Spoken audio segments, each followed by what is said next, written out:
In today's video, I am going to teach you how to jump peek in Valorant 2026 guide.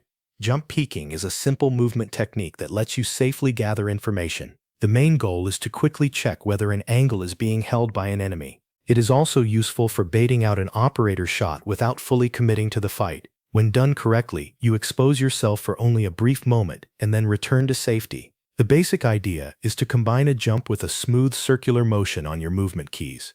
You are not just jumping straight forward, you are using your movement inputs to curve your path so you can see the angle and then move back behind cover. To start, position yourself close to the wall or cover that you want to peek from. Make sure you are lined up so that your jump will carry you across the edge of the angle. As you begin the jump peek, use a circular motion on your movement keys. One common input pattern is W, A, S, D. Press those keys in a smooth sequence while you jump. This creates a rounded movement path. Another common pattern is WD-SA. This does the same thing in the opposite direction. Use the version that matches the side you are peeking from. If you are peeking left, one direction will feel more natural. If you are peeking right, the opposite direction will usually feel better. The important part is that the motion feels smooth and controlled.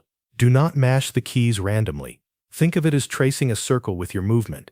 You want enough sideways movement to reveal the angle, and then enough return movement to help you get back into cover as soon as possible. As you perform the jump peek, keep your focus on the angle you are checking. You are not trying to take a full duel during the jump. You are only trying to collect information. Look for any sign that an enemy is holding the angle. If an operator is watching, this technique can also force that player to fire early. Once the shot is baited, your team has a better chance to push or reposition. Practice the timing in a custom game first. Work on making the movement clean and consistent from both sides of cover. The better your rhythm, the safer and more useful your jump peeks will become in real matches. That covers everything you need to know.